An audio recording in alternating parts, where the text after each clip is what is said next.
Созақ ауданында Қаршадай ғана емші қыз бар. Небәрі 18 жастағы бойжеткен омыртқа, буын, тізе ауруларын емдейді әрі сынықшы. Аружан адам емдемесі сырқаттанып қалады екен. Талай жыл жүруден қалған науқастарда дертінен қолан таза айықтырған емшінің сыры неде? Тілшіміз анықтап көрді.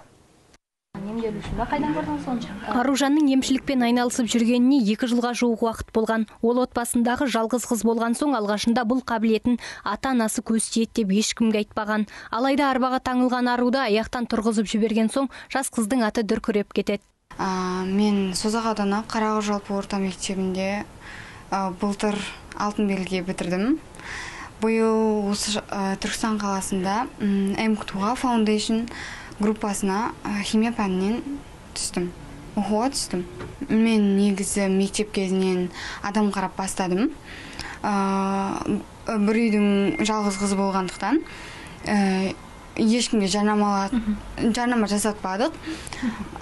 Емделіп кеткен кісілердің арқасында көп адамдар өз шипаларын тауып кетіп жатыр. Аружанның Түркістанға оқуға түскенін естіген жұрт емделу үшін тіпті оқу орнын жағалап кеткен. Содан ата-анасы ақылдаса келіп, осындағы әпкесінің үйінде адам қабылдауға рұқсат еткен. Сонымен мен нағашы әжесімін үш жерде қарап отырам. Біздің аталарымызда да сондай бір тәуіпшілігі бар, сондай кісі екен бұрынғы уақытта атамыздың. Соны керемет тиген тете жан-жақты сонымен осындайғы отырамыз қызым. Қызым оқиды, суббота 5-ші күн қызымның қасына келіп диван үстінде отырам. Ауруларға емдегеніне қарап қызымның. Жалғыз жарым отырғызуға енді еркісілер келеді, әйелдер келеді, жақсы келеді, жаман келеді дегенде ауырған адам бір жетсет дейсіз ба? Сома қызымның қарауылып отырған жайым бар. Қаршадай ғана қыз талайдың сан жылдық дертін кіп-кішкентай қолдарымен емдеп шығады. Дертіне дауа тапқан соң көзіне жас алып қалатындар да бар. Қолы дертке дауа, көзі нақ рентгендерсің. Жұрттың бәрі сіз сияқты адам ғой. Қызылордадан келіп емделіп жатырмын. Осы Аружанды фейсбуктен қарап, белімде грыжа болып, бүктеліп жалмай қалған. Содан келіп ем алдым. Сосын бір аяғымнан басы жүргізбей, осы 4 жылдан 5 жылға кеткен.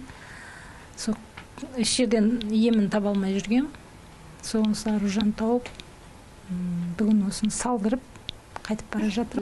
Аружан науқасы меңдеп жүдеп жадап, үміт сәулесі өшкел тұрған жандардың ауруынан айығып, жүзін қуаныш кернегенін көргенде жаным жадырап сала береді дейді. Дегенмен өзі оқуын тәмамдаған соң химия пәнінен мұғалім болуды жоспарлап отырғанын айтты. Балым Әлжер, Абай Қайболла, Түркістан 24.